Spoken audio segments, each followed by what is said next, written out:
0.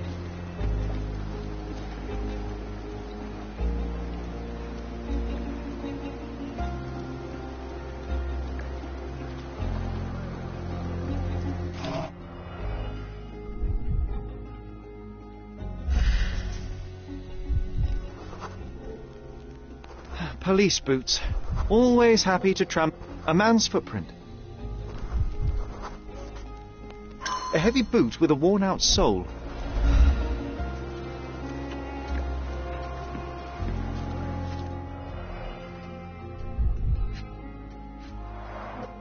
A fresh crack, as if the crate was hit recently.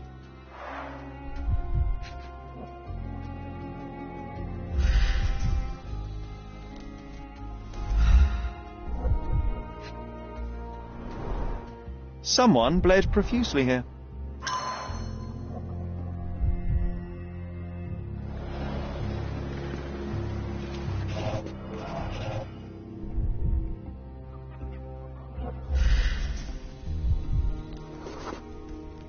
A furrow in the ground.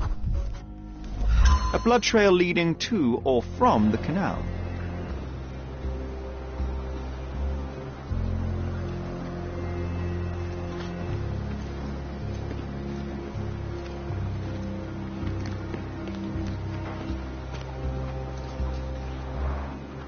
Carnelian agate beads, a traditional African adornment.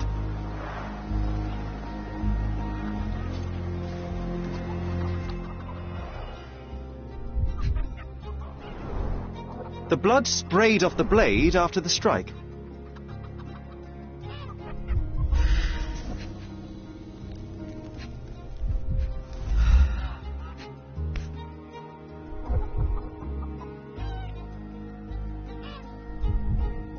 No hint of blood or impact. It might have been used as an improvised weapon.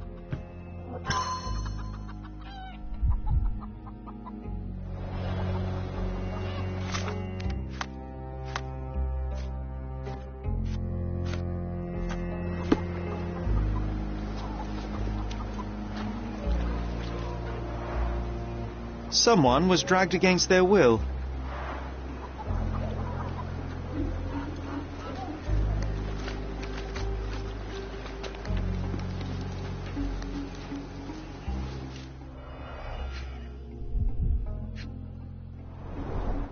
Malpal, soaked with salt water. £1,000. A fair sum, especially considering British currency isn't very common in Cordona. A simple leather sheath. Perfect for a dirk.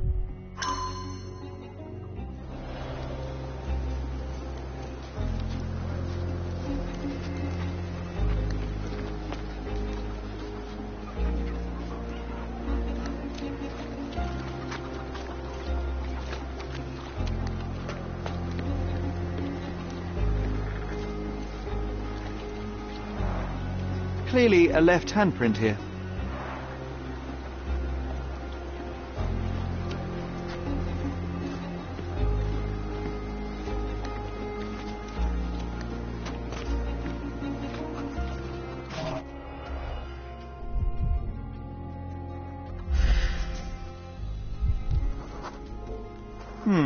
Coal dust under the nails. I don't see much coal around here.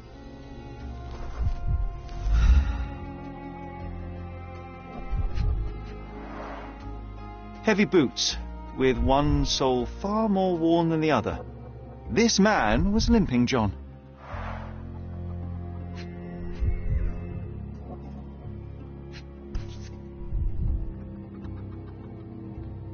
A steel dirk, sharp, a common accessory among sailors and soldiers. I'd say the blade penetrated upward, however the wound is too messy to be certain. An interesting tattoo. Does it mean something? A violent death. This man, limping, coal dust. I think we're onto something here, John.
The cut is deep, potentially serious if not treated immediately.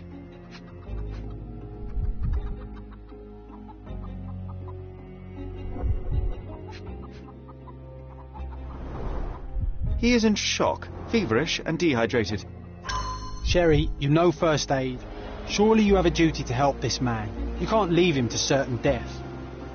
You know what? I'd like to understand. What? How did our dead man end up inside the camp in the first place?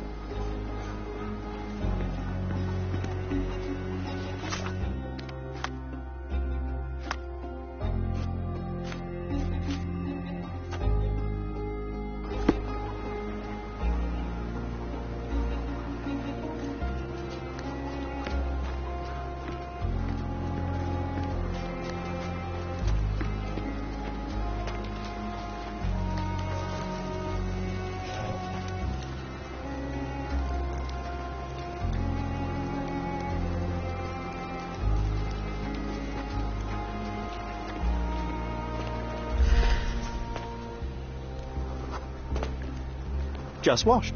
Better than nothing to bandage the wound.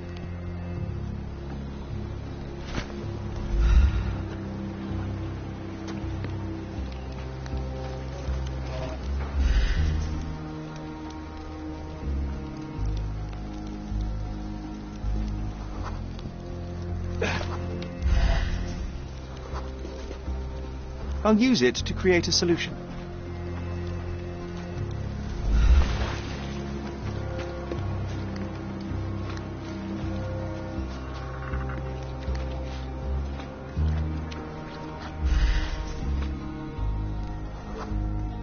I can use this to stop the infection from spreading. I've collated all the ingredients, now to prepare the first aid solution.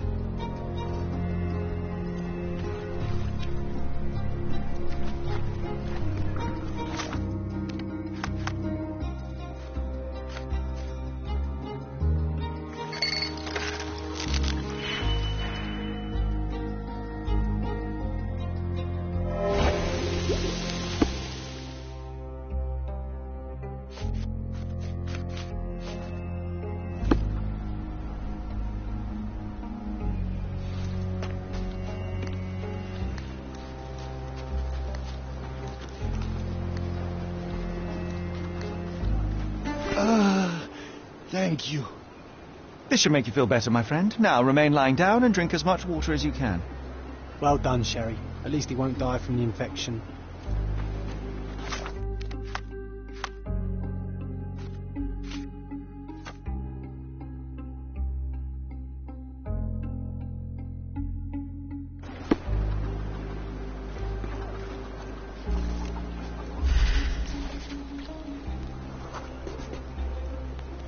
It's unlikely anyone could get in or out of the camp by water without alerting the police guards.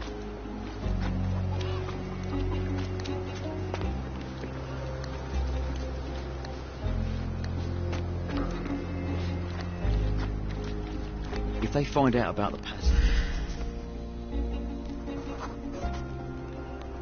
Sealed shut. I doubt our man could get through these grates. If they find out about the passage, everything will go to hell. Sherry, just look at this. Living quarters in a sewer.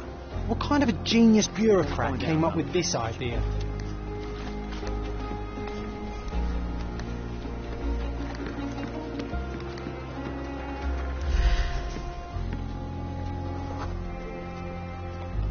No, it's too short for these walls or cliffs.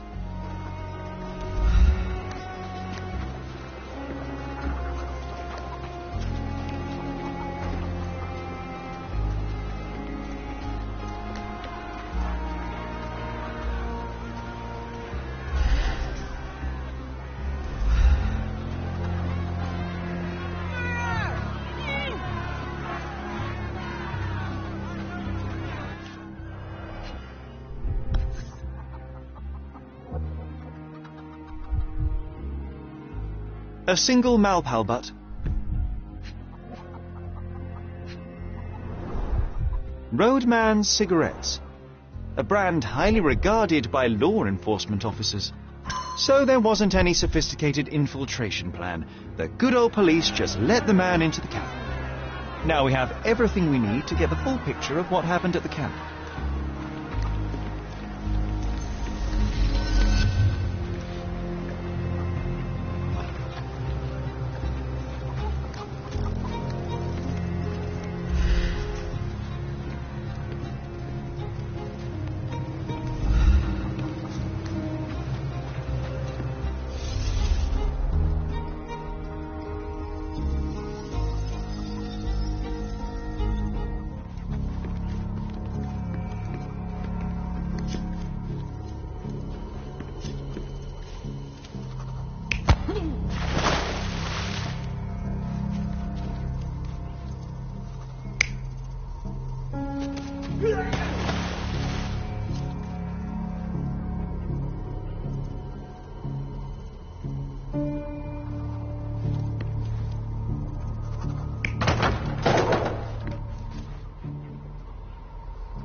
So, we have a thug who came to take a refugee woman with him. She resisted, but he dragged her by force.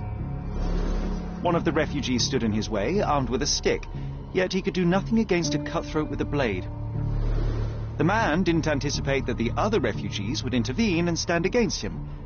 In the confusion, the woman managed to break free. The thug took fright and fled. He was stopped by the falling crates. He stumbled and fell, piercing his chest with his own blade. However, the wound didn't cause instant death. He managed to stand, but still bleeding, he lost his balance on the bridge and fell. Before all of this, the man had freely entered the camp through the main entrance. The police admitted him after they had a short smoke together. You live by the sword, you die by the sword. In our man's case, it's the same sword. Mr. Harlow, your refugees didn't murder anyone. What? Pray tell me what you've learned. All right, listen carefully. This might solve one problem for you, but will create a few more. Oh, well, that's a great start. The man came to the camp intending to kidnap one of your refugees, a woman. What he didn't expect was that the refugees would stand up to protect the woman. A brawl had broken out. In the chaos of it, the man stumbled over those crates and fell on his own blade. How do you know he fell on his own blade? The wound in his chest was inflicted from an unusual angle. It was not an offensive stab, shall we say. The refugees didn't touch him. And judging by the blood at the scene, the intruder managed to raise himself but was unable to walk very far. He ultimately fell into the canal. But how did he sneak into the camp? Why didn't the police see him? And this is where your new problems emerge, Mr. Harlow. What do you mean? You're not a dull-witted man. You know what I mean. There is no feasible way to get into the camp without the police guards knowing of it. The pile of mess I had to sort out has just become bigger, but somehow that doesn't surprise me. Anyway, I thank you for your help, Mr. Holmes. I'll take it from here. Meanwhile, I'll make sure the police aren't detaining the refugees any longer. You can go back in and look for your witness. You think one small clerk can make any difference in this place? Who knows, John? Just one ill-fitting cog could make the whole machine crumble.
Murder!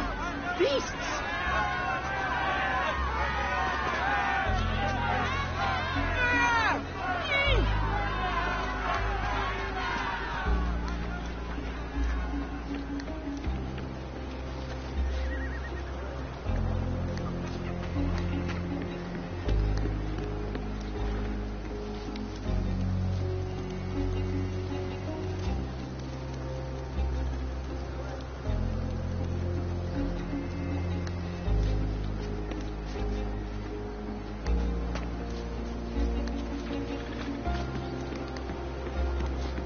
I owe you a lot, Mr. Holmes. I owe you a lot, Mr. Holmes. What a pleasant man this Mr. Tewkesbury is.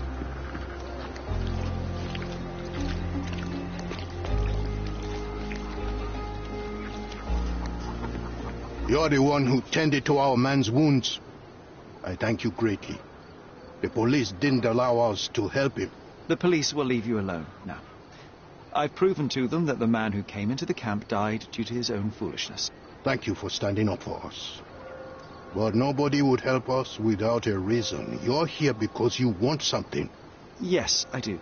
I need to speak with the girl drawn here. The dead man came for her too. He wanted to take the girl away, but we won't allow her to be hurt again. What do you want from Naylor? Naylor.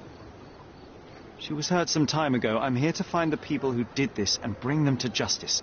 And to find them, I need Naylor's help. Will you let me speak to her? Justice. There's no justice on this land. But you helped us, so maybe your words are not empty. You can speak to Naylor, if she wants it. But I will be watching you. Hello, Naylor?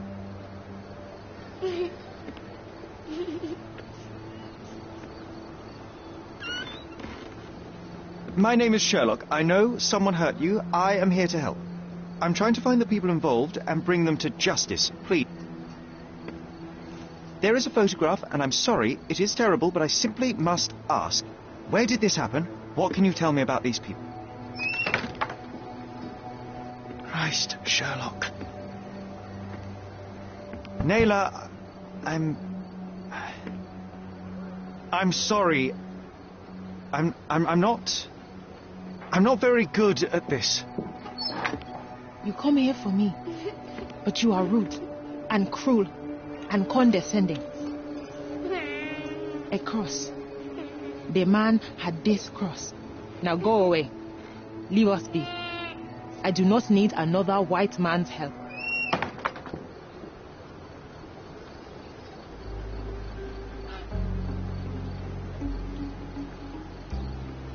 Oh, glad that wasn't me. Not my best work, John, by a long shot. Naylor doesn't want us meddling. I'm starting to wonder what this all achieves. But she helped you anyway. Now we know that maniac's face and the cross he wore, If they find we can out still about the catch him. passage, everything.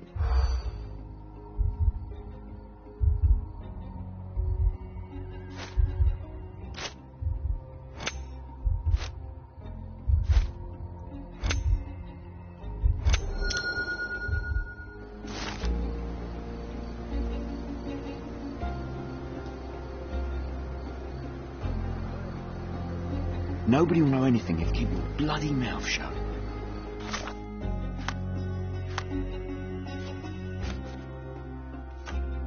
The coppers smell fishy here, Sherry. Perhaps we should sniff around in the camp a little more thoroughly.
You still here?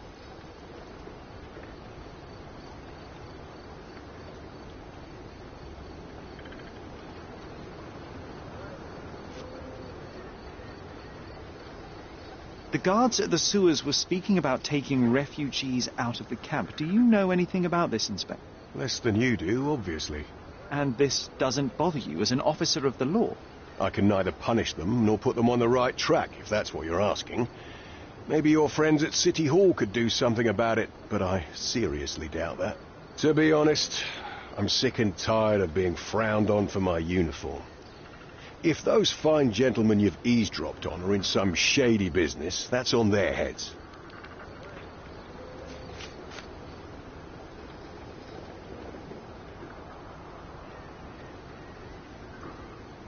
I'll just look around and do my paperwork. You won't even notice. I wish.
A contest for the guests of Cordona.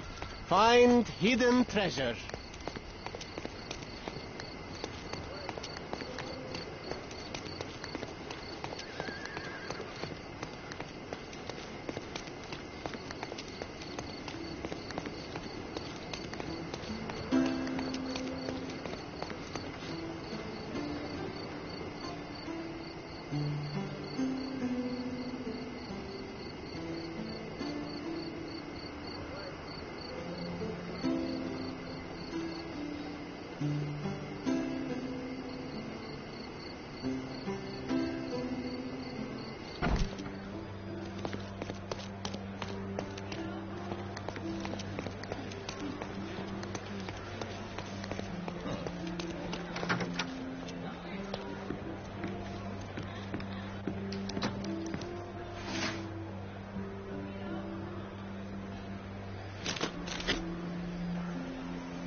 If you're here on matters of signing up for military service, come back tomorrow. Our department needs to straighten out some business.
Why are you staring at me like I'm a Madame Tussauds figure? Didn't you hear what I just said? On my way here, I was wondering whether you might regret what you did. I tried my best to retain at least a shred of faith in humanity. I had hoped that you would hear her scream, see her face in your dreams, or at least once ask yourself how Naylor might feel. Who? Neither of my hopes were fulfilled. Why are you here? You defiled a girl who was with child. Don't even pretend that you regret what took place. Do you wonder why I came here? It is because I am disgusted with people like you, and the only way in my mind to rid the world of your ilk is to see you hanging from the gallows. All right, all right. Is it about money, as you said in the letter? I have it, all right? There's no need for violence. I've never written a single word to you. As you can see, I have a more direct approach. That letter, it wasn't from you. So what do you want? Answers, to start with. Fine. I suppose now we have a nice long talk. Do you drink, Mr... Sherlock Holmes. And I do not. Shame. All the best discussions are accompanied by a glass of whiskey. But out of respect for you, I won't drink either. Respect? That's an unusual word in your mouth, Mr... Where are my manners? My name is Thomas Norton, a British envoy in Cordona on a military mission. So, where do we start?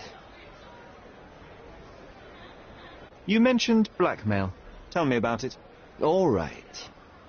A couple of days ago, I received an anonymous letter. It said that in the art gallery at Caravansary there exists a painting that incriminates me. The blackmailer made it clear that if there is a painting, then a photograph exists too, and I should be wary of what it might do to my reputation. What does the blackmailer want from you? Money, of course. What else do such people want? Needless to say, I don't remember anyone taking photographs at the party. Up until the last moment, I hoped he was bluffing. But he wasn't, as you've just proven to me. Show me the letter. I burnt it as soon as I read it. I've left enough evidence. There's no need for any more. So, let's return to the beginning. What happened at the party? I vaguely remember that night. As usual at such parties, you meet people, you talk with them, they invite you to spend some time alone with them. What can I say? I got myself mixed up with the wrong company, and somebody must have mixed some psychoactive substance in my drink. After that, it's all blurry.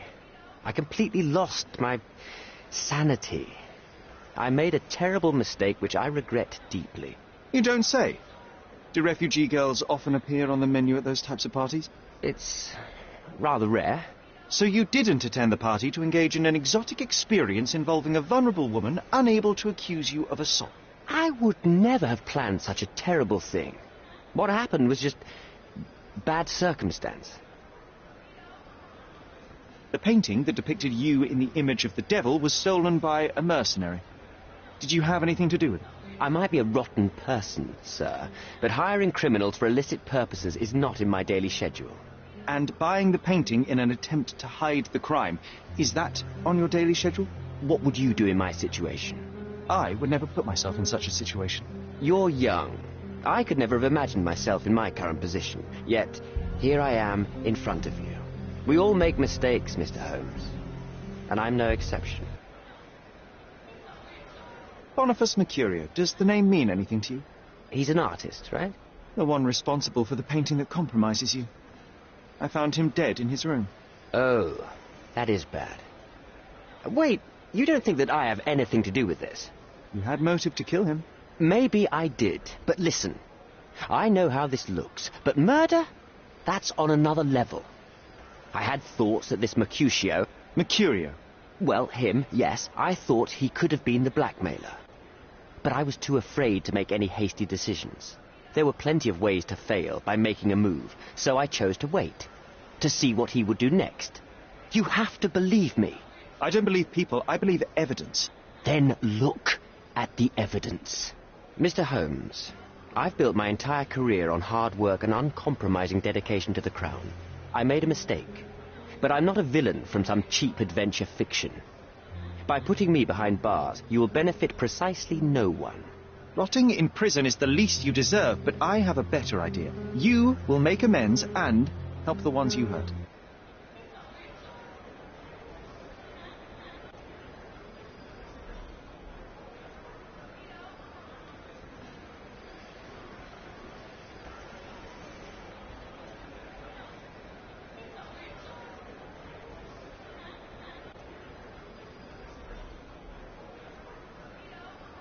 Use your connections to help patriate the refugees, find them decent homes, give them jobs. There must be a meaning to your position and my decision. Yes, all right, I can do that. So, will you give me the photograph now? That's not all. Naylor deserves the very utmost of what you can do. Help the girl? I can't risk the press paying extra attention to her. I will do anything except that. I need to think this all through. Don't do anything foolish in the meantime. What makes you think you can decide what's best for these people? Such is the arrogance of British imperialism. I take your point.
He's even been putting up posters.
You still here?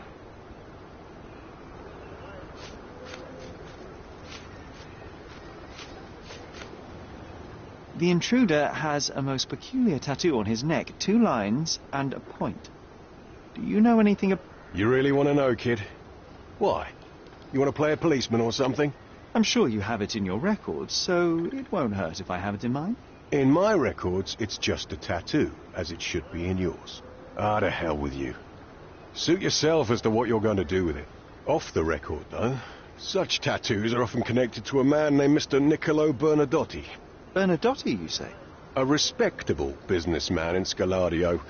His company imports goods and wines, and smuggles everything that can be smuggled between the colonies and the mainland. His people can be identified by an obscure tattoo, just like the one over there our friend has. But these are all merely rumours, you see. If Mr. Bernadotti was a criminal, he'd be in prison now. Or hanged, right?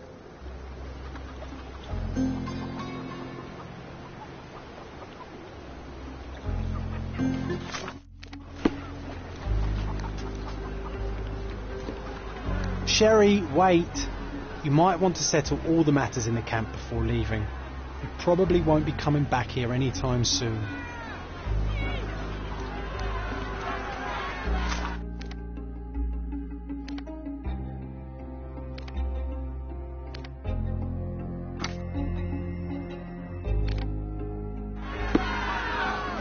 Murder! Beasts! It's a shame we didn't learn more about that scheme the guards were talking about. The corruption in Cordona flourishes once more. We simply don't have time for this, John. We need to proceed with the case.